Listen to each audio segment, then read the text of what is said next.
Pourquoi est-ce important pour vous de participer ce soir au dîner annuel du CCACF? D'abord, c'est une association qui me tient à cœur, parce que la cause des Assyro-Chaldéens est une cause qui pour moi est universelle. Défendre les chrétiens d'Orient, défendre une communauté qui a été attaquée dans l'histoire, puisqu'elle a subi un génocide, parce qu'elle s'est réfugiée dans d'autres pays, et notamment ici en France, à Paris.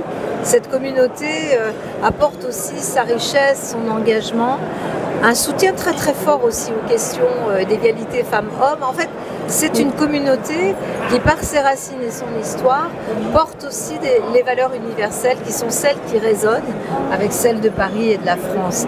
Et moi, je me sens vraiment très liée. J'ai eu la possibilité, la chance de me rendre à plusieurs reprises, à la fois dans le Kurdistan irakien, de me rendre aussi en Arménie, aux portes de l'Artsakh, pour soutenir les chrétiens d'Orient. Et je peux dire à la communauté assyro-chaldéenne qu'elle est chez elle ici à Paris, et que cette maison est une maison à partir de laquelle on peut aider aussi à faire en sorte que ce message, ce combat, cette culture soit beaucoup plus partagée dans notre pays, parce que cette cause est une cause universelle. Merci pour vos mots et merci pour votre engagement dans la communauté. Passez une bonne soirée. Merci beaucoup. En quoi est-ce important pour vous d'assister ce soir au dîner annuel du CCACF? C'est très important pour moi d'être au dîner annuel du CCACF, parce que c'est l'occasion pour moi d'apporter mon soutien et de dire ma reconnaissance à la communauté assyro-chaldéenne, qui est les Assyro-Chaldéens, c'est pour moi un peuple de mémoire et de résilience qui a fait une démonstration extraordinaire de ce qu'est la République française, c'est-à-dire la capacité à intégrer véritablement et à s'appuyer sur les richesses de chacune et de chacun, et en l'occurrence des valeurs, le sens de l'effort, le goût du travail, la volonté de solidarité sont autant de valeurs que les Assyro-Chaldéens impulsent dans notre pays, et c'est important pour moi d'être là en soutien. Je vous remercie pour cette réponse-là. Passez une bonne soirée. Merci. En quoi est-ce important pour vous d'assister ce soir au dîner annuel du CCACF? C'est important parce qu'il y a entre les Juifs et les Assyro-Chaldéens une communauté de destin, dans l'histoire malheureusement, celle de génocide, celle de persécution, mais aussi une communauté de destin au présent, dans la France d'aujourd'hui, face aux intégrismes qui nous menacent les uns et les autres, et notamment l'islamisme, face aussi aux fractures de la société française. Eh bien, il y a cette volonté de montrer qu'en France, il y a une mosaïque de communautés, et qu'il y a un attachement commun au cadre républicain. C'est le sens de ma présence ce soir au dîner du CCACF. Passez une bonne soirée. C'était l'invitation ce soir près de nous pour le dîner annuel du CCACF. Alors pour vous, en quoi c'est important d'assister justement à ce dîner? D'abord, c'est un plaisir de voir des communautés se réunir, parce que c'est vrai qu'avec le changement de pays, le déracinement et puis l'intégration, parfois, alors c'est pas tout de suite à la première génération, mais ça peut arriver que nos traditions se perdent, et ces moments de rencontre où on se redonne un peu des forces font du bien, et je suis heureuse à chaque fois de voir cette communauté. Dès que je peux, je reviens. Oui. Je vous remercie, passez une bonne soirée. Monsieur le député, bonsoir. Bonsoir. Merci d'avoir participé au dîner ce soir. Pour vous, en quoi ça a été important de participer, justement, d'assister à ce dîner? Merci à vous pour l'invitation. C'était la 4e édition. Vous savez, je suis élu du territoire depuis très longtemps. Ça fait 17 ans que je suis élu à Montmorency, donc je voyais passer les images de ce dîner depuis 3 ans, et j'étais très envieux. Je me disais, mais quand est-ce que je vais pouvoir être invité? Et là, ça y est. J'ai été élu député, j'ai pu être invité. Non, plus sérieusement, j'ai passé un très bon moment. D'abord parce que les discours étaient très forts par rapport au devoir de mémoire sur ce génocide pour lequel je me suis aussi mobilisé quand je travaillais à la mairie de Gonesse. On avait fait tout un dossier pour raconter aux habitants de la ville quelle était l'histoire, qu'est-ce qui s'est passé en 1915. Donc voilà, moi je tiens beaucoup au devoir de mémoire, et donc j'ai été très touché par les discours à ce sujet-là, et je trouve que le fil rouge de la soirée sur le féminisme, la place des femmes, le droit des femmes, la liberté des femmes, l'émancipation des femmes, qui était un petit peu le fil rouge de toute la soirée finalement. Je trouvais que c'était un thème qui était particulièrement intéressant, et on a vraiment du beau monde ici. On discute avec des responsables de différents secteurs, économiques, culturels, politiques, médiatiques, et donc j'ai fait de très belles rencontres et j'ai passé une très belle soirée. Super, je vous remercie. Merci à vous pour vos réponses. Passez une bonne soirée. Merci à vous. Monsieur le sénateur, bonsoir. Merci d'avoir accepté l'invitation ce soir auprès de nous pour ce dîner. Pour vous, en quoi est-ce important d'avoir participé à ce dîner-là annuel du CCACF? Vous savez, moi je suis né, je suis un Valdoisien de naissance et qui y vit. Et donc la vie de la communauté assyro-chaldéenne, je la connais bien parce que le Valois c'est quand même quasiment, on va dire, la capitale en exil. Voilà, et donc ça fait des années que je participe à cela et je suis le sénateur qui a déposé avec mes collègues, là, je suis même le premier signataire d'une proposition de loi au Sénat qui va reconnaître le génocide assyro-chaldéen de 1915. Et donc c'est normal que je sois là parce que je porte ce combat-là depuis des années avec votre association, avec l'ensemble des associations et l'ensemble des assyro-chaldéens qui vivent sur nos territoires nationaux. Merci beaucoup pour votre engagement et votre invitation. Merci, bonne soirée. Madame la maire, bonsoir. Merci d'avoir participé ce soir au dîner annuel du CCACF. Pour vous, en quoi est-ce important d'assister à ce dîner annuel du CCACF? En tant que maire de Saint-Brice, j'ai quand même une grosse communauté chaldéenne, donc c'était très important pour moi d'être présente. Ouais, très intégrée, très sympathique. Donc c'est important qu'on soit là ce soir. Je vous remercie, passez une bonne soirée. Madame la maire, bonsoir. Merci d'avoir accepté ce soir l'invitation pour ce dîner. Pour vous, en quoi est-ce important de participer à ce dîner avec nous cette soirée? Merci d'abord pour l'invitation. Pour moi, ça fait depuis de nombreuses années maintenant que je suis conviée et c'est un réel plaisir parce que la cause des Assyro-Chaldéens, le génocide, tout ce qui s'est passé, nous concerne tous aujourd'hui. La cause chaldéenne, elle est, moi qui suis maire de Villiers-le-Bel, elle est internationale. Donc je la porte et puis je porte mes amis chaldéens dans mon cœur depuis toujours. On a grandi avec la communauté chaldéenne à Villiers-le-Bel. Je vous remercie pour votre engagement. Bonne soirée. شلون على ليندا جورج شناتيلا أنا جاني رابا هيرن قيزيدية ويون أكتيفيست وكلنا شتينا بليطة من دشتة نينوى بختاتي كولي بختاتي ويا لزورة دي لنعيد وخيشة وخل كامبدية وإيمن أنا تواليجو مشتوتة جو ستراسبورغ فرنسا مرو قالي مدبرانا ميقرا جورج مرة قملت بتاعي خيمة قمدانا وإلى تشانس قطويري لخا وهاي بسيمة رابا أسيريو كالديان أسوسيشن باريس ودوا شولا شطرانة تمويلة بختاتي وقمتولا إيقارة من سبب أنا خمن بختاتي تي هيرن قدن بختاتي وطبعا لبس أختي قيزيدية قمشي خاية وقا لمشي خاية من سبب أخنيني شديا أخمشي خاية قارك هيرخ خنا شيخانة وأول من دي رابا امبورتنتي لسبب إيمان تهيرت خنا شبوش كوبا مصيت آتن أودت شولانة بوشطاوة وآلها بتكاتولة روانا بس ما جانا بس مرة أنا بالخبر بسي ميرسي إذا بسقوط العلاني هي شيت أد أربيلا أديو خمبوادة بيديا خشمت أد كت شيتا وهم أنا أديوي ناخا هداما خمر خيشانا أد CCACF من دشانتا وهل هيدا ديوي نجا وديوم ببلاخا قامو دا بسخوت لا بدي أصلت لالي خمخين ديو بتفاقا أخننو مد ميفان الديان خراي والديان أدياناني كولا خانة يعني بشمت CCACF يمن كل بشانة لهن تيجلك بصيخي بيد نخراي وبيد ناشد الدياني شيء أو تنبسي هاي بس ما بخروش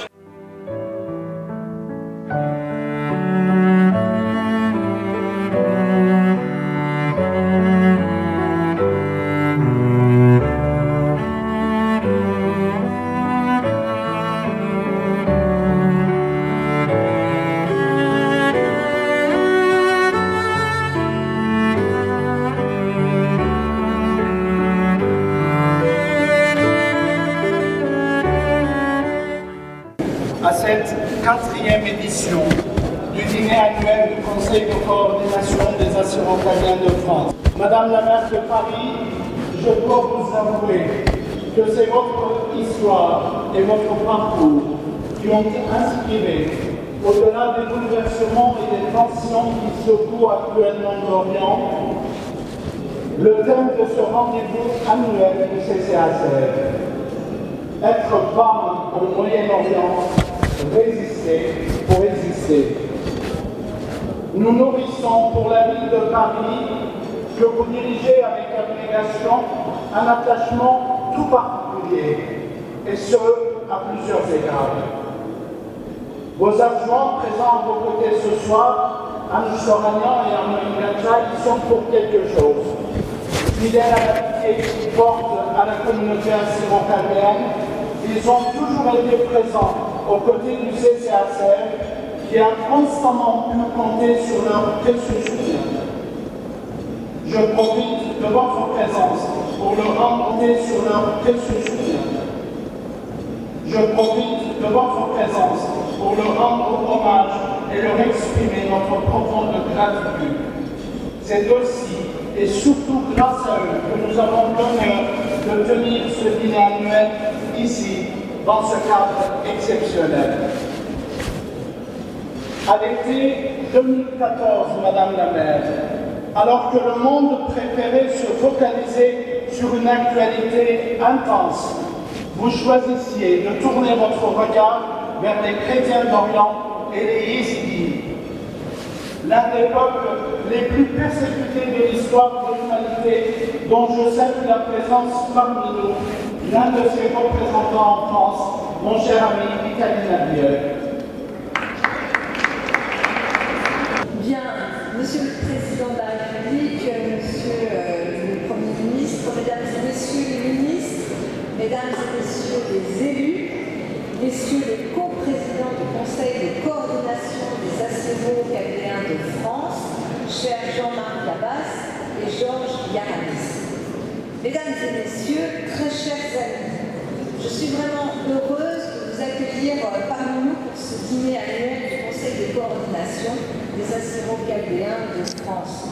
Et je suis bien sûr très sensible notamment à votre présence ce soir, à votre combat tout au long de l'année et depuis de très nombreuses années, et puis je dirais aussi très sensible à l'honneur que vous me faites, puisque je fais partie de celles qui vont recevoir aujourd'hui un prix international. Je suis très très honorée, tant je suis attachée à la cause que vous défendez. Je veux saluer aussi les deux éminentes personnalités qui seront distinguées ce soir, deux autres femmes, Élise Bogossian, que j'ai connue notamment à Erbil, au Kurdistan d'Irak, il y a quelques années, et bien sûr Sonia Mabrouk, que je veux aussi saluer et dire que votre présence est également un grand bonheur pour nous ici à l'Hôtel de Ville de Paris.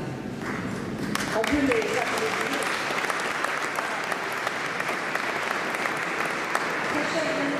Je veux vraiment vous remercier parce que vous le savez, cette grande maison républicaine est toujours ouverte aux causes, aux grandes causes qui sont les causes universelles, et vous portez une cause qui est une cause universelle. Cette salle des fêtes de l'Hôtel de Ville de Paris, que vous connaissez bien, que de nombreux invités ce soir connaissent bien, est une salle où ont été proclamées les républiques, les différentes républiques françaises. Et cette histoire qui marque le lien entre notre ville, la capitale, et la République française, c'est une histoire qui non seulement nous tient à cœur, mais qui nous oblige. Et vous accueillir ce soir fait partie de cet engagement que nous avons avec notre histoire et avec les valeurs qui nous animent. Nous recevons d'ailleurs aussi chaque année ici le dîner de la communauté melkite et de la communauté maronite. Mais je reconnais aussi dans la salle beaucoup de représentants des communautés kurdes, arméniennes et juives qui aussi connaissent très très bien cette salle et qui ont l'habitude d'y venir. Et donc finalement, ensemble, vous êtes, nous sommes, un magnifique kaléidoscope religieux, disons les choses ainsi, de Paris. Vous faites aussi son incroyable mélange et sa richesse culturelle. Il y a près de 10 ans, vous étiez plus de 20 000 à choisir la région parisienne comme lieu de vie. Et depuis plusieurs générations maintenant, vous avez aussi grandi à Paris et aux alentours. Et je vous le dis, vous avez aussi fait grandir Paris. Certains d'entre vous se sont bien sûr, et c'est vraiment une chance pour nous tous, engagés au sein des mairies des communes voisines. Et je reconnais ce soir ici beaucoup d'élus nombreux venus de la région du Val d'Oise notamment, qui sont présents. Je veux leur dire qu'ils sont ici chez eux. Cette maison les accueille aussi le cœur ouvert. Chers élus, merci pour cet engagement. Vous pouvez être fiers. Et en choisissant Paris comme ville refuge, vous avez aussi fait de Paris une ville-monde. Et nous ne vous tournerons jamais le dos, je le redis, cette maison est la vôtre. Car je le sais, vous avez longtemps été persécutés pour votre religion. Vos terres, vos origines et vos vies ont été sans cesse attaquées. Je parle de l'histoire passée, mais bien sûr aussi des persécutions qui continuent d'endeuiller vos terres d'origine. Oui, les chrétiens d'Orient sont une minorité parmi les plus persécutés au monde et nous devons la défendre. Les Assyro-Chaldéens sont des héritiers d'une très grande civilisation qui s'est éteinte à l'Antiquité, l'Empire assyrien. Dans le contexte de la fin de l'Empire ottoman, il existait un projet de foyer national assyro-chaldéen indépendant, ou du moins autonome. Ce peuple a pourtant été emporté par la folie génocidaire des jeunes Turcs, des dirigeants laïcs et même athées qui ont instrumentalisé l'islam pour fonder un État-nation turc, une Turquie exclusivement réservée aux Turcs, pour citer le brillant chercheur Trigan Yegabian, présent ce soir à nos côtés. Je le remercie. Oui, les persécutions mises en œuvre par l'Empire ottoman, puis suivies par les jeunes Turcs, ont éliminé toute présence minoritaire en Turquie. Je veux parler aujourd'hui du génocide des Assyro-Chaldéens, perpétué au même moment que le génocide arménien, et il est encore trop méconnu.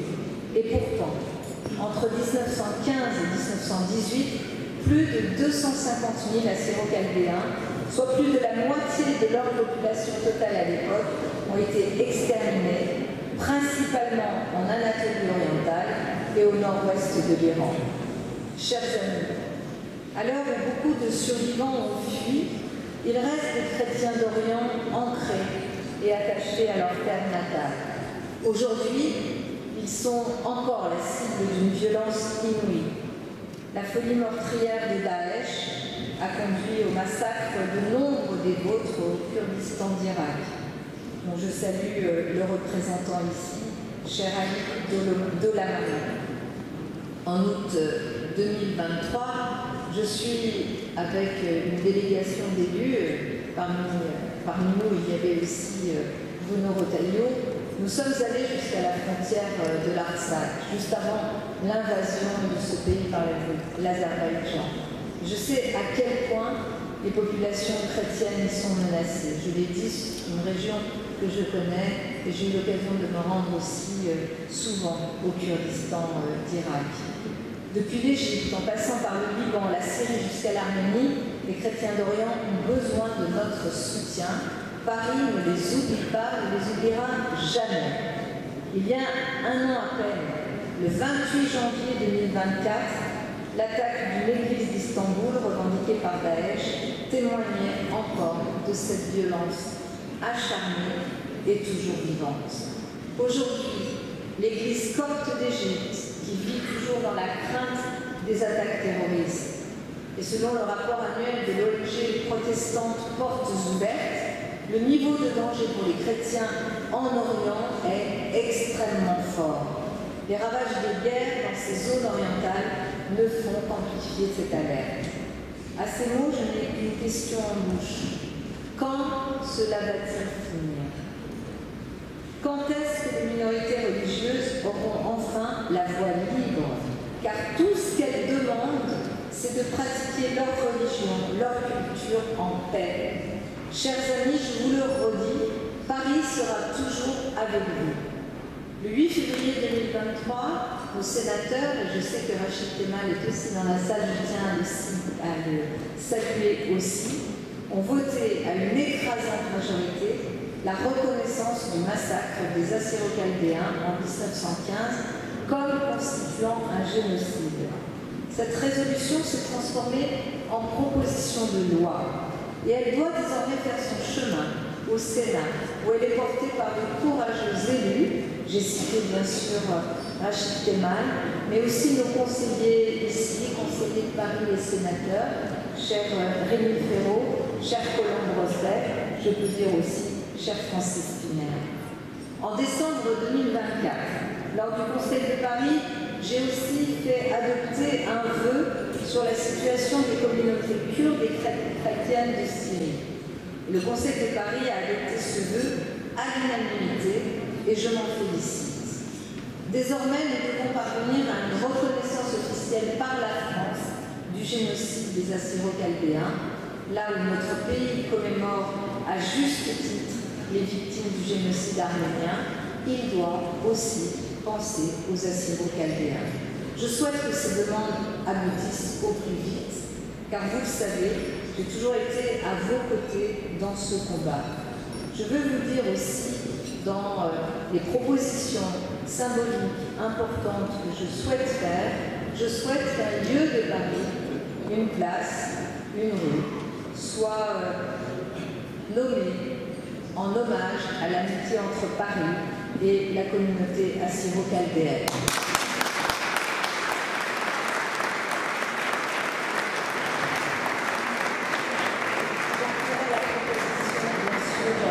Au Conseil de Paris, et je sais qu'il y aura beaucoup de soutien pour porter cette idée. Je condamne fermement l'arrestation des prêtres, la fermeture d'institutions religieuses, la condamnation de citoyennes et de citoyens sous les motifs de prosélytisme, de blasphème ou d'apostasie d'une autre religion. En 2020, j'ai eu la chance d'élever au rang de citoyenne d'honneur de la ville de Paris la pakistanaise Asia Bibi, chrétienne, condamnée à mort dans son pays pour blasphème parce qu'elle avait bu dans un verre qu'elle n'avait pas le droit de boire de l'eau dans ce verre. En 2000, cette femme courageuse représente la paix et le combat tenace pour les droits humains dans une région plus que meurtrie. Et ce combat est toujours le combat de Paris. Hier, aujourd'hui et demain, la ville lumière vous entend, vous soutiendra face à l'obscurantisme, à l'intolérance religieuse qui vous frappe injustement. Notre boussole fraternelle reste intacte et notre attachement à la laïcité ne nous empêche en rien de plaider pour la liberté religieuse, je dirais bien au contraire. C'est ce que la loi pour la laïcité permet. Paris se tient debout aux côtés des chrétiens d'Orient.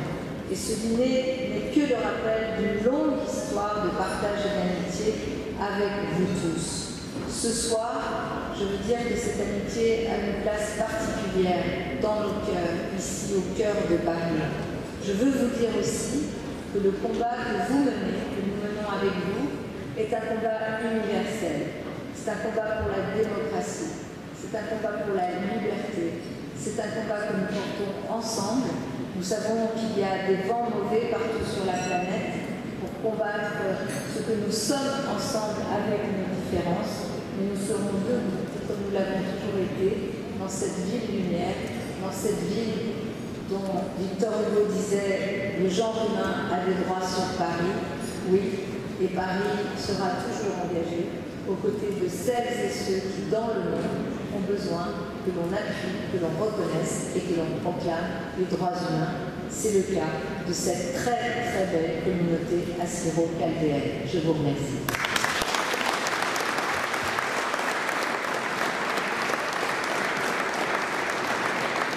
La parole est maintenant à M. Georges Yaramis, coprésident du Conseil de coordination des Assyro-Chaldéens de France.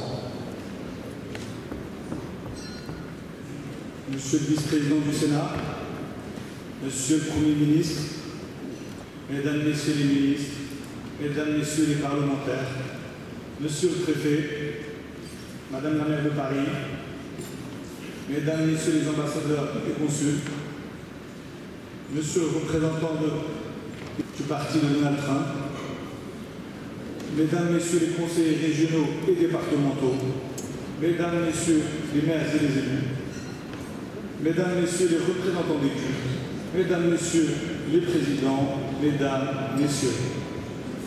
En 2004, un homme touchait $1 pour son travail, une femme touchait 47 centimes. 20 ans après, en 2024, elle touche près de 60 centimes. Ce soir, le dîner annuel du Conseil de coordination des Assyro-Chaldéens est consacré à un sujet essentiel qui ne se résume pas à un débat théorique, mais porte sur des actions concrètes. Un combat qui ne concerne pas seulement les femmes, mais l'ensemble de notre société. La place des femmes dans les sociétés du Moyen-Orient. Il ne s'agit pas là d'un simple souhait, mais d'une question de justice, d'égalité et de progrès. Nous avons la chance d'accueillir parmi nous Madame Anne Hidalgo, une femme qui incarne ce combat au plus haut niveau. Première femme élue maire de Paris, elle a su s'imposer dans un univers politique encore largement masculin. Mais au-delà de cette réussite personnelle, son engagement pour l'égalité est concret. Elle a mis en place des dispositifs pour lutter contre les violences faites aux femmes, favoriser la parité dans les institutions et améliorer l'accès des femmes à l'emploi et aux responsabilités.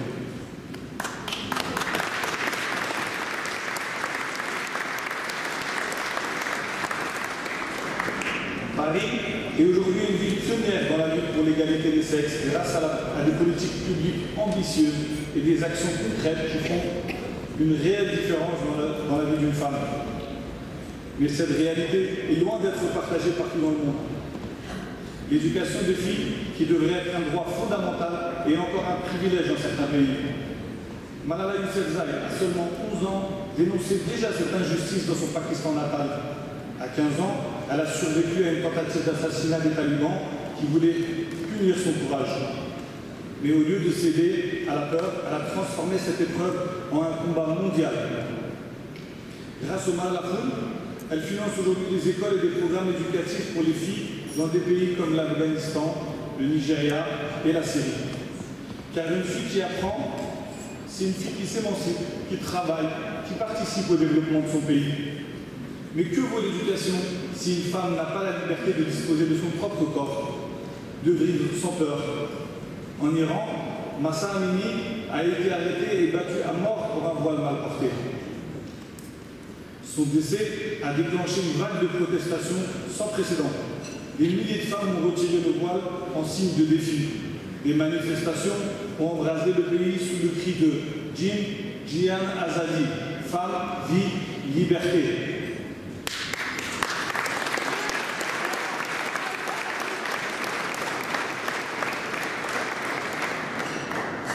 Ce combat dépasse les frontières iraniennes, il est universel. Dans trop de pays, les lois archaïques continuent de dicter aux femmes comment s'habiller, où aller, qui épouser. Et quand ce ne sont pas les lois, ce sont les guerres qui font des femmes des cibles. En Irak, les familles yézidis ont vécu l'horreur absolue sous Daesh. Enlevées, violées, réduites en esclavage sexuel. Lauréate du prix Nobel de la paix, Nadia Mourad, survivante de ces atrocités, a trouvé la force de témoigner. Elle devait se trouver parmi nous ce soir, mais malheureusement, son agenda ne lui a pas permis de se libérer. Plutôt que de se taire, elle a porté sa voix devant les Nations Unies, réclamant que ces crimes soient reconnus comme des crimes de guerre. Avec sa fondation, la Nadia's Initiative, elle œuvre aujourd'hui pour la reconstruction des villages yézidis et la réinsertion des survivants. Son combat a permis des avancées judiciaires majeures, notamment en Allemagne, où des djihadistes ont été condamnés pour les actes qu'ils ont infligés à ces familles yézidis. Mais la violence contre les femmes ne se limite pas aux zones de guerre. Ici, même en France, une femme meurt tous les 3 jours sous les coups de son conjoint ou ex-conjoint. Des millions d'autres subissent le harcèlement, les discriminations, le plafond de verre. Dans le monde du travail, à compétences égales, les femmes gagnent encore en moyenne 20% de moins que les hommes. Elles sont sous-représentées au poste de direction et doivent constamment prouver leur légitimité. Pourtant, certaines brisent ces barrières. Anne Hidalgo, vous avez prouvé que le leadership féminin n'est pas une exception, mais une nécessité. Pourtant, certaines brisent ces barrières. Sonia Mabrouk, dans le monde des médias, a su imposer sa voix dans un paysage encore largement masculin. Élise Bogossian a démontré de la résistance dans l'une des actions combatives les plus remarquables, celle d'aller soigner les victimes dans les zones de guerre. Ces réussites individuelles doivent devenir la norme. Alors que faire? Nous devons garantir un accès égal à l'éducation, car une fille qui apprend est une femme libre. Nous devons lutter contre les violences en renforçant les lois, en protégeant mieux les victimes, en éradiquant les discours qui banalisent ces crimes. Nous devons encourager les femmes à prendre toute leur place dans les sphères de décision. Plus les femmes seront visibles et influentes, plus nos sociétés avanceront vers l'égalité. Mais surtout, nous devons changer les mentalités. L'égalité ne se décrète pas, elle s'apprend.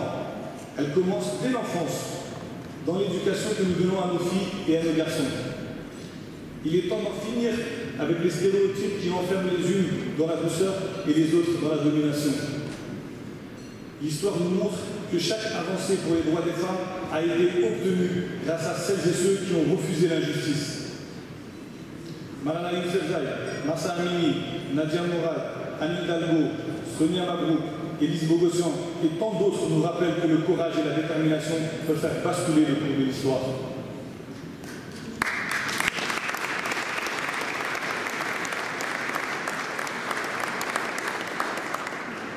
Mais aujourd'hui, ce combat est aussi le nôtre, car une société qui laisse de côté la moitié de son potentiel se prive de son avenir. Un Moyen-Orient où les femmes sont libres et égales n'est pas une utopie. C'est un projet concret, un engagement que nous devons prendre ici et maintenant. Alors avançons ensemble, refusons l'indifférence, portons ce combat avec force, avec espoir, avec la certitude qu'un jour viendra où nous n'aurons plus besoin de nous battre pour l'évidence. Chez les Français d'origine assyro-chaldéenne, dont le CCACF est une instance représentative, les femmes jouissent d'une place centrale dans la préservation de notre héritage.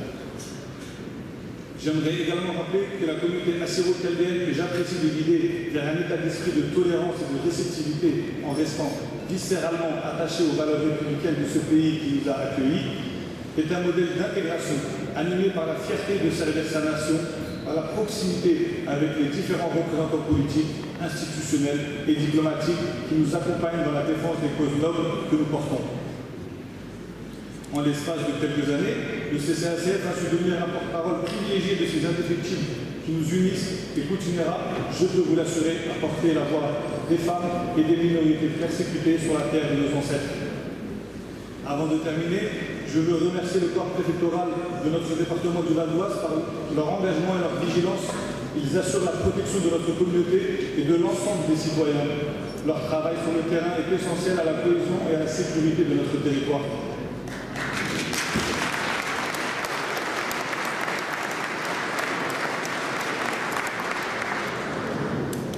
Pour clôturer mon discours, j'aimerais rappeler un fait déterminant et évident pour nous tous.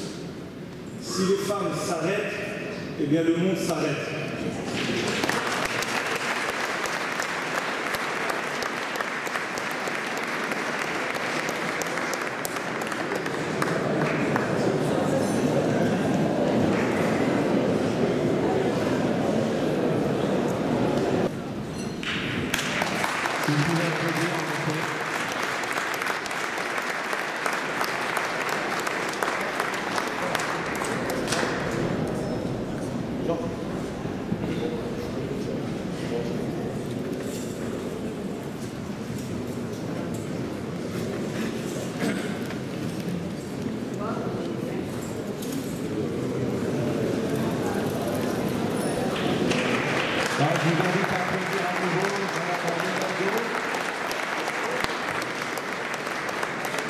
Maire de Paris et lauréate cette année du prix international du CCACF.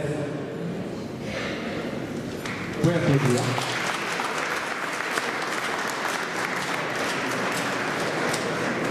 Présents à vos côtés ce soir, Anoush Toranian et Antoine Gatcha, ils sont pour quelque chose. Fidèles à l'amitié qu'ils portent à la communauté assyro-chaldéenne, ils ont toujours été présents aux côtés du CCACF qui a constamment pu compter sur leur précieux soutien. Je profite de votre présence pour leur rendre hommage et leur exprimer notre profonde gratitude. C'est aussi et surtout grâce à eux que nous avons l'honneur de tenir ce dîner annuel ici, dans ce cadre exceptionnel.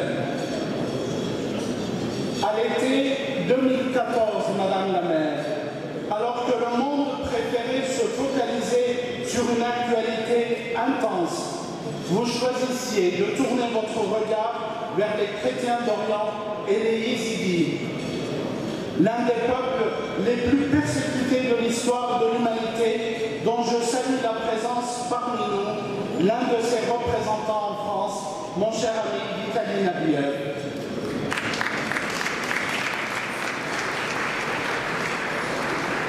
Dès les débuts de l'arrivée de Daesh en Irak, vous avez répondu aux cris de souffrance étouffés des femmes yézidis, blessées dans leur chair, brutalisées et meurtries, et des femmes assyro-chaldéennes contraintes à l'exil. À l'instar d'Élise Bogossian, cette femme qui m'a toujours marqué par sa profonde humanité, qui a eu le courage d'aller sur place pour soigner les victimes de l'État islamique, vous êtes allé au-delà des mots, en engageant votre vie dans des initiatives concrètes pour aider les femmes dans les zones de conflit. Vous n'avez eu cesse d'exprimer votre solidarité avec les femmes du Moyen-Orient, dont les droits sont malheureusement souvent bafoués. En mars 2017, vous receviez à Paris une femme très courageuse, âgée d'à peine 19 ans, Lamia Ajibachar, qui avait reçu le prix Sakharov aux côtés de Nadia Murad, lauréate du prix Nobel de la paix en 2018. Fervent défenseur des femmes yézidis victimes des crimes odieux perpétrés par Daesh, Lamia avait témoigné devant le Conseil de Paris du combat qu'elle menait pour la reconnaissance de ces atrocités. Déterminée à faire de la lutte pour les droits des femmes un combat quotidien et permanent, vous avez traduit votre engagement en actions concrètes, en mettant en place des dispositifs de protection en faveur des femmes victimes de violences, comme l'a rappelé notre coprésident Georges Aramis. Votre parcours, Madame la maire, me rappelle celui de Sulma Khanum, sœur du patriarche assyrien Marshallon Ben Yamin, assassiné en 1918. Figure emblématique de la cause assyro-chaldéenne dans les années 20 et 30, cette brillante diplomate dont le buste fier trône dans le jardin assyro-chaldéen de Sarcelles a réussi à s'imposer par son éloquence et son infini courage sur la scène internationale, en portant la voix de son peuple devant la Société des Nations, ancêtre des Nations Unies, qui devait se prononcer sur le sort des Assyro-Chaldéens au lendemain de la Première Guerre mondiale. Sulma Khanum et la reine Nadia incarnent à des milliers d'années de distance la force et l'influence des femmes dans l'histoire assyro-chaldéenne. Épouse du roi Sennacherib et grand-mère d'Ashurbanipal, dernier grand roi d'Assyrie qui a fondé la première bibliothèque royale qui porte son nom, Nadia a joué un rôle politique et militaire de premier plan, influençant les décisions stratégiques de l'Empire. Elle est surtout connue pour le traité de Zaputo, premier document royal conclu par une femme. Toutes deux ont su s'affirmer dans des moments de crise, usant de leur intelligence et de leur aura pour garantir la survie de leur peuple. L'histoire de Nadia et Sulma illustre une réalité souvent oubliée. Dans les sociétés assyro-babyloniennes, les femmes pouvaient jouir les mêmes prérogatives et privilèges que les hommes, assumer un rôle de leader et faire preuve de vision stratégique et politique. Cette tradition doit nous inspirer aujourd'hui dans la défense des droits des femmes au Proche et Moyen-Orient, à travers l'héritage de Nadia et de Sulma, qui nous rappelle que les civilisations mésopotamiennes n'étaient pas exclusivement patriarcales et que l'histoire des Assyro-Chaldéens est aussi celle de femmes épanouies et libres dont l'exemple peut éclairer nos combats contemporains.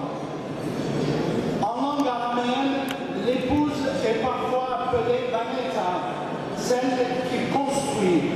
C'est loin d'être un hasard. Ce mot exprime l'héritage d'une civilisation qui reconnaît à la femme un rôle fondamental. De Nakia à Sourma, de ces reines et diplomates d'hier aux courageuses militantes d'aujourd'hui, les femmes du Moyen-Orient ont toujours été des piliers de résilience et d'espérance. Pourtant, dans de tant de régions, elles sont encore réduites au silence, privées de droits, menacées dans leur simple existence. Il est grand temps de nous inspirer de l'histoire, celle où les femmes ne subissaient pas, mais façonnaient l'avenir. Protéger leurs droits, leur offrir l'égalité et la dignité, ce n'est pas seulement une nécessité morale, c'est la condition même d'une société forte, juste et pérenne. C'est sans celle qui façonne, car sans celle qui façonne notre monde, tout s'effondre. Je vous remercie et vous souhaite une très bonne soirée. J'invite maintenant de rejoindre M. Jean-Marc Diabas, co-président du CCACF, pour son invitation.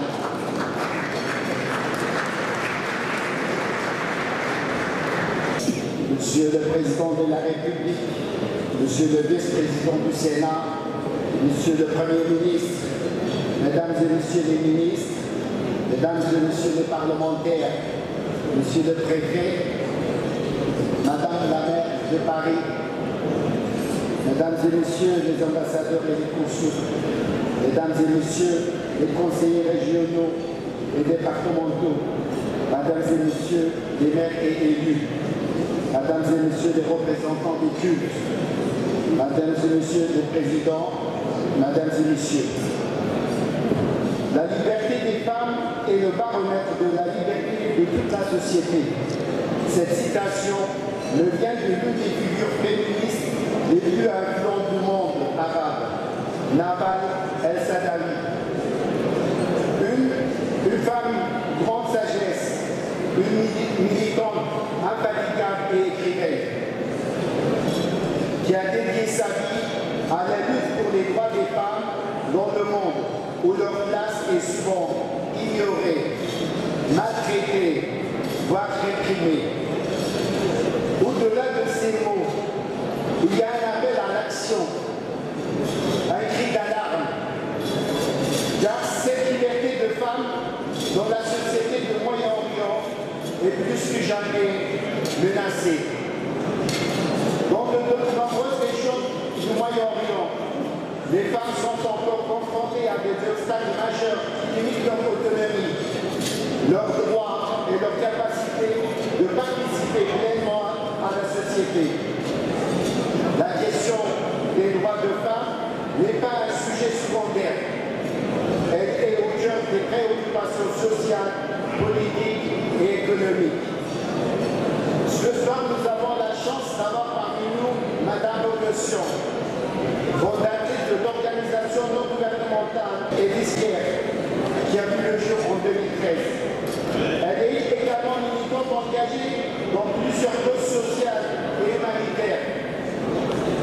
D'origine arménienne, elle est Ogotion, qui livre dans son dernier livre et sacrifié un témoignage bouleversant sur l'histoire de ses ancêtres, et particulièrement connu pour son travail en faveur des droits des femmes, notamment des édits et du soutien aux minorités.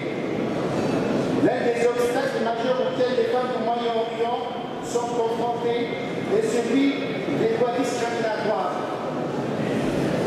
Dans plusieurs pays de la région, les législations imposent des restrictions sévères concernant le mariage, le divorce, la garde des enfants et même l'héritage. En Arabie Saoudite, par exemple, les femmes ont longtemps été soumises à un système de tutelle masculine qui leur conférait un statut mineur permanent. Bien que les réformes aient été engagées Et le patriarcat légal continue d'exercer une pression conséquente sur la vie des femmes. Ces pratiques tyranniques se voient petit à petit disparaître sous la pression des mouvements féministes, des réformes législatives et des changements sociaux qui montrent des signes d'espoir. En effet, leur lutte menée par les femmes du Moyen-Orient ont permis de remettre en question les pratiques ancestrales et des systèmes de domination patriarcale dans le monde entier. Au-delà de ces réformes juridiques, il est nécessaire de repenser la place de la femme dans la société à un niveau plus profond. La culture patriarcale qui façonne depuis des siècles les rapports sociaux doit être déconstruite. Il faut commencer par sensibiliser dès le plus jeune âge et encourager un modèle égalitaire où la place de chacun ne dépend ni du sexe, ni de la religion, ni de l'ethnie. Le combat pour les droits de femmes ne doit pas être uniquement sur un ordre légal, mais aussi comme une question culturelle, une révolution de mentalité. Car tant que la société continuera de valoriser ces critères archaïques, les inégalités persisteront. Or, les exemples de changement positif existent, même si le chemin reste un obstacle. En Tunisie, la Constitution de 2014 a inscrit l'égalité entre hommes et femmes comme principe fondamental, ce qui représente un grand pas pour l'humanité. De même au Maroc, les réformes législatives ont permis d'améliorer la condition des femmes, bien que la mise en œuvre reste illégale. Cependant, ces progrès doivent être consolidés et les résistances doivent être surmontées. La lutte pour les droits de femmes au Moyen-Orient est en déterminée. Et à chaque avancée doit être accompagnée d'une vigilance constante pour qu'elle ne soit pas remise en cause. Les femmes du Moyen-Orient ont besoin d'être soutenues par des instances internationales et des mouvements locaux. Continuent de faire entendre leur voix. Des figures comme Élise Mogossian et Sonia Mado qui ont en commun le courage et leur combat respectif continuent d'inspirer les jeunes générations. Mesdames et messieurs, le chemin est encore long, mais la prise de conscience est là. Les actions sont lancées et l'espoir est réel. Ce changement, nous le devons à toutes et à tous ceux qui est à quelqu'un ici, à tous ceux qui ont été réduits au silence, mais aussi à tous ceux qui luttent encore aujourd'hui pour un avenir meilleur. Aujourd'hui, plus que jamais, il est crucial de continuer à soutenir ces combats et d'agir avec détermination. Car, comme le disait Simone de Beauvoir, on n'était pas femme, on le devient. Et c'est ensemble, hommes et femmes, que nous devons construire un avenir où la liberté des femmes sera enfin l'horizon de toute l'humanité. Je vous remercie.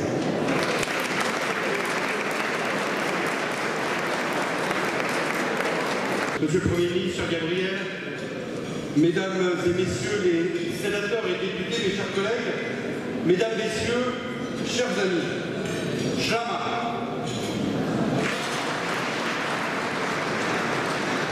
C'est un grand honneur pour moi de représenter ce soir le Monsieur le Président du Sénat, Gérard Larcher, et je vous transmets un message d'amitié de sa part. Il aurait aimé être parmi nous, il est largement représenté par des sénatrices et sénateurs venant de tous les bancs. Permettez-moi de remercier les présidents du CCACF, Georges Yaramis et Jean-Marc Yavas, et de saluer leur engagement au service de la communauté assyro-chaldéenne. Cette rencontre annuelle a créé un moment important entre mémoire et espoir. Alors que nous commémorons cette année, la mémoire tout d'abord, car vous portez en héritage une civilisation millénaire, une culture riche et précieuse, ainsi que des blessures qui sont profondes et terribles. L'histoire de la communauté assyro-chaldéenne a été marquée par des tragédies indicibles.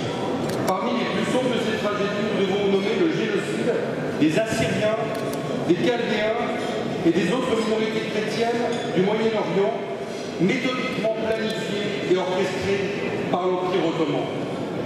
Plus d'un siècle s'est écoulé et il est essentiel de rappeler une vérité qui doit résonner dans nos cœurs, mais aussi dans nos consciences.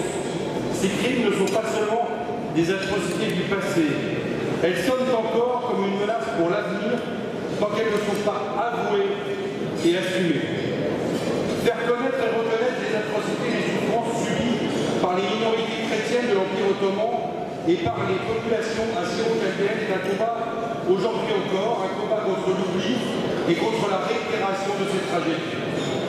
Reconnaître ce génocide, c'est rendre hommage à toutes celles et tous ceux qui ont été brutalement arrachés à la vie, à leur terre, à leur culture. C'est un acte de justice pour les survivants et pour leurs descendants. Mais faire mémoire, c'est construire un avenir nourri d'espoir.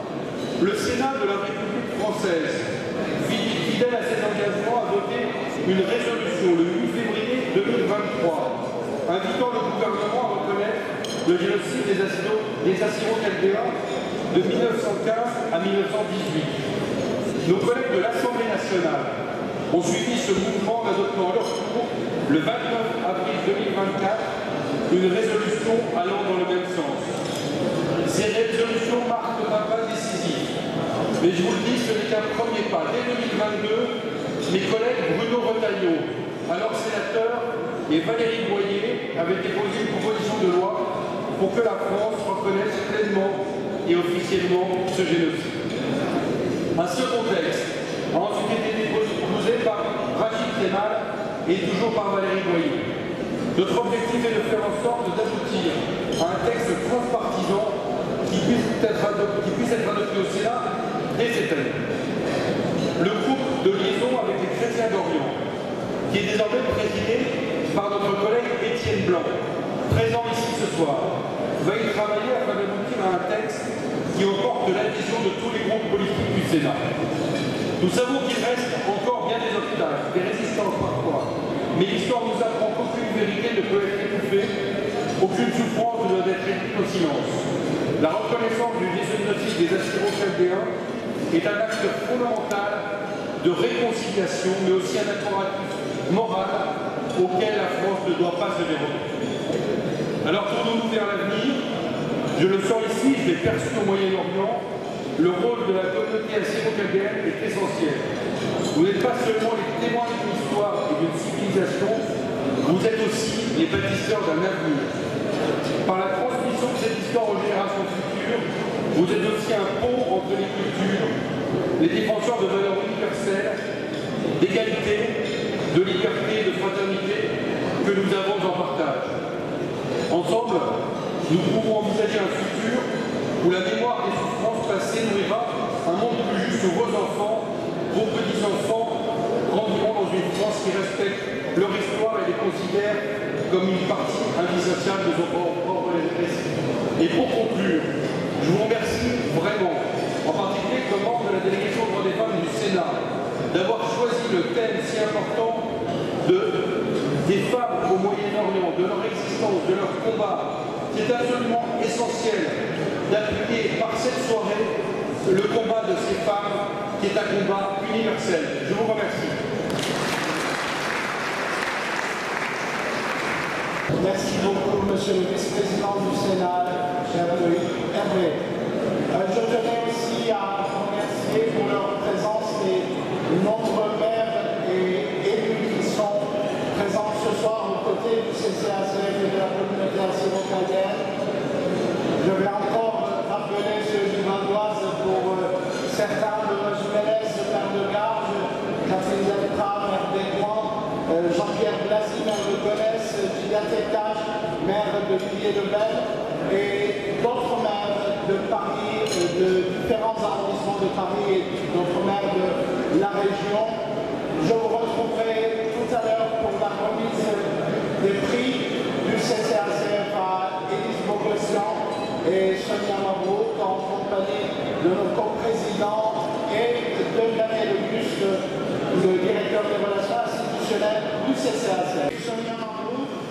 Je vais demander à nos deux co-présidents, Jean-Marc Guéras, Georges Aramis, de me rejoindre sur scène, avec Daniel Auguste, directeur des relations institutionnelles et politiques du CCACF, et aussi Bruno Yacon, membre du conseil d'administration du CCACF.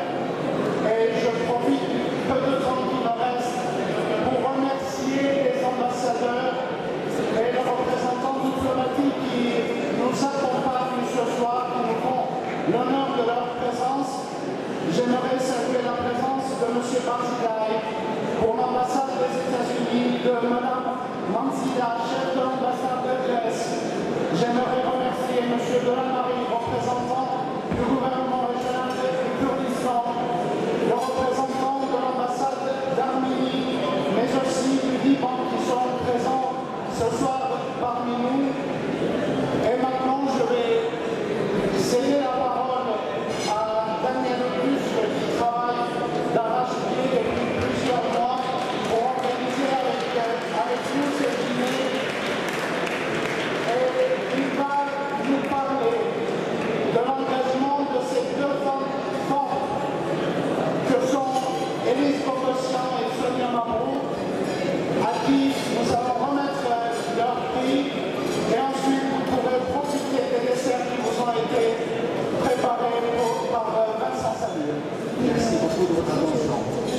Avant de parler de la remise de prix, je souhaitais également saluer la présence parmi nous du représentant du préfet de la région d'Île-de-France, qui nous a fait l'honneur d'être ici ce soir. J'aimerais qu'on l'applaudisse très heureusement, s'il vous plaît.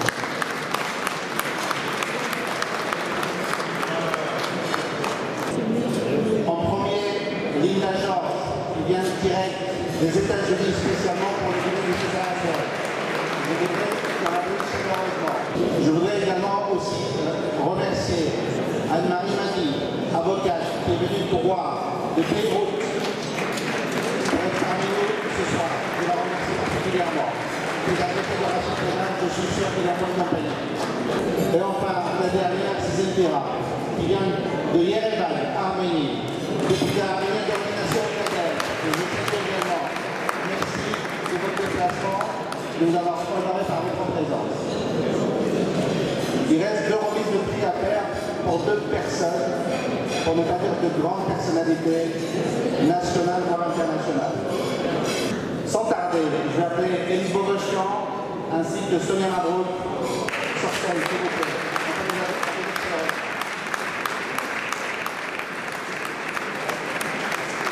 Merci d'être là parmi nous ce soir. Un petit clin d'œil à Gita Felstadt, maire de Villiers-le-Bel, que je salue également. Parce que Gita Felstadt me dit souvent, vous les Assyro-Chaldéens, vous êtes trop machos, vous ne parlez pas beaucoup des femmes. La preuve qu'on est ce soir, c'est une soirée, c'est un dîner annuel qui est dédié à la résistance des femmes du Moyen-Orient, des femmes du Maghreb, des femmes de partout. Je voudrais vraiment qu'on les applaudisse chaleureusement.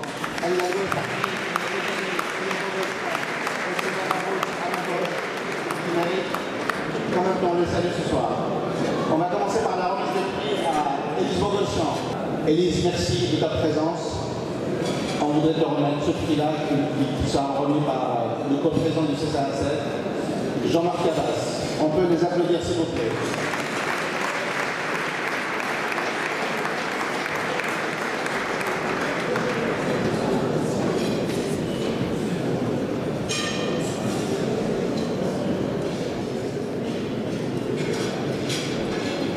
Je vais laisser une petite prise de parole à Élise Bogossian. Merci Daniel, merci à tous, merci à tous les coprésidents. Je réalise chaque jour la chance que j'ai. J'ai beaucoup de chance parce que mon grand-père était déporté arménien par les Turcs de l'Empire ottoman en Syrie, à Alep. Et j'ai beaucoup de chance parce que je suis née en France et j'ai eu la possibilité, en tout cas, de nourrir mes rêves et d'essayer d'en accomplir quelques-uns. J'ai toujours été très triste et bouleversée de voir que d'autres femmes ne pouvaient même pas avoir de rêve parce qu'elles vivaient sous un plafond de verre. Et lorsque j'ai découvert en Irak, en Syrie, ce qu'elles vivaient, j'ai découvert aussi ce que vivaient les femmes victimes de trafic sexuel par Daesh, puisque ce sont des femmes, plus de 3500 femmes que nous avons soignées lorsqu'elles étaient exfiltrées ou vendues dans les marchés aux esclaves de Daesh. On a mis en place des dispositifs pour elles, on a construit des centres pour les survivants, j'ai représenté pour des victimes de torture à l'ONU et avec le tribunal de génocide. On a travaillé pendant de nombreuses années à la réparation de ces femmes. Ça m'a évidemment inspiré pour dupliquer ce travail dans d'autres pays. En Éthiopie aujourd'hui, nous construisons des puits pour aider les filles à aller à l'école. Nous travaillons dans des programmes avec les sœurs de Mère Teresa, avec d'autres établissements, d'autres congrégations pour aider les filles à les protéger des mutilations, du mariage forcé, des choses comme ça. On a beaucoup soutenu aussi les femmes en Ukraine dès les 2-3 premières semaines de début de guerre, c'était à Boucha. Et voilà, je sais que c'est juste une petite goutte d'eau. Nous sommes aujourd'hui 50 permanents, on agit dans 8 pays, on essaye avec nos levées de fonds, nos communications, de diffusion de l'information, on essaye de faire un peu plus à chaque fois et j'ai conscience que c'est une goutte d'eau, mais j'ai beaucoup de gratitude parce qu'on ressent quand même un sentiment de paix intérieure lorsqu'on essaye de faire sa part. Et cette définition de la part, elle est propre à chacun. Et je pense qu'elle est aussi liée à notre histoire, à ce qu'on a reçu et ce qu'on est en retour en capacité de donner. J'espère que je pourrai continuer le plus possible. J'essaie de faire autant pour mon pays, l'Arménie, qui, comme vous savez, traverse des tourments en ce moment assez compliqués pour nous, qui vont jusqu'à même remettre en question la survie même de notre pays. En tout cas, voilà. Je vous remercie tout le monde. Je pourrais parler de ce sujet pendant des heures, mais merci.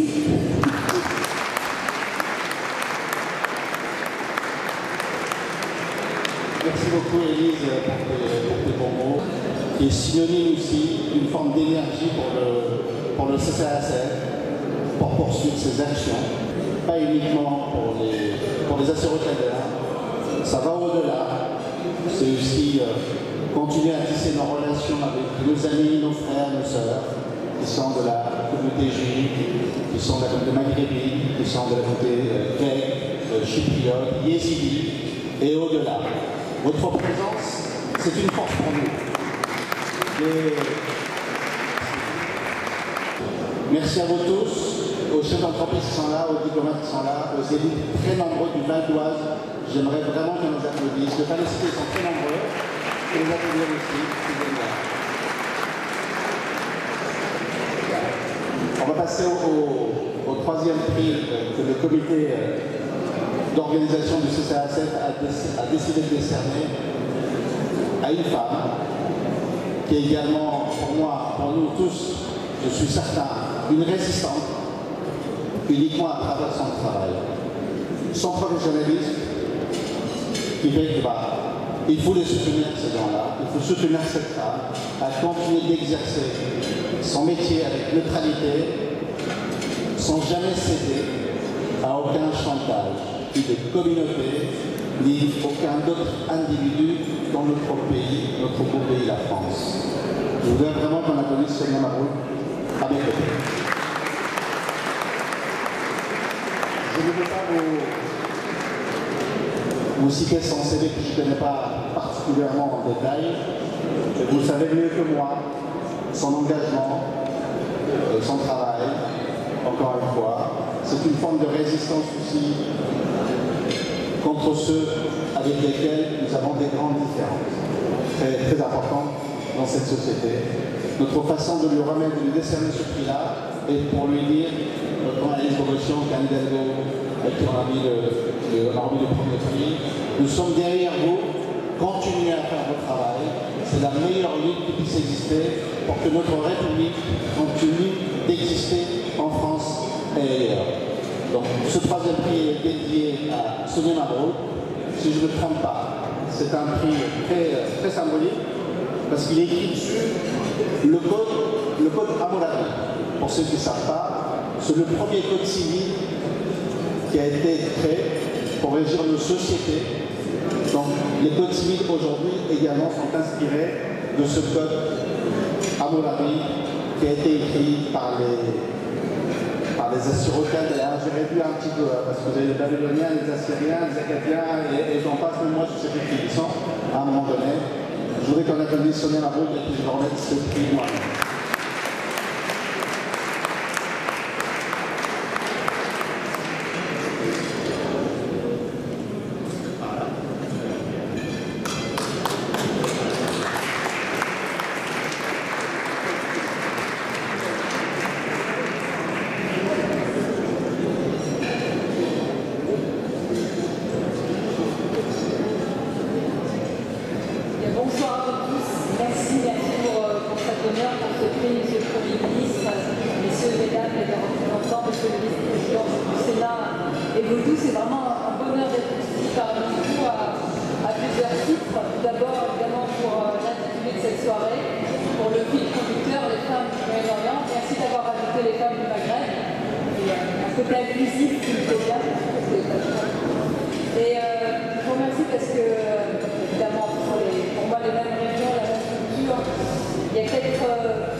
Je voulais juste vous dire que Sonia Mabrouk est la seule invitée que j'ai appelée une seule fois.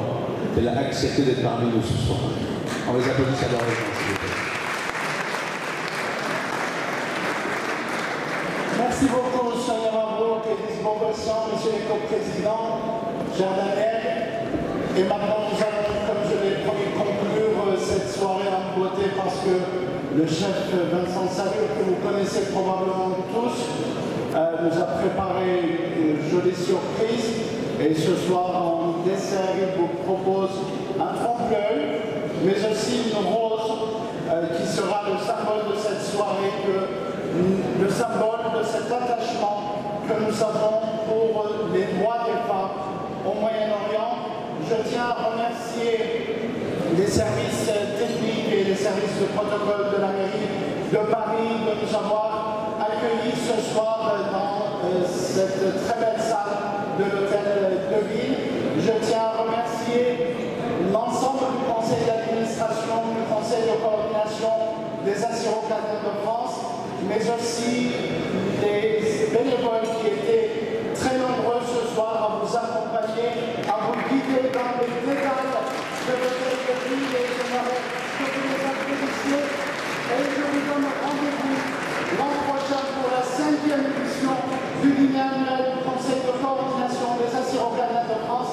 Je vous souhaite à toutes et à tous une très belle soirée et je vous dis à une prochaine fois. Merci.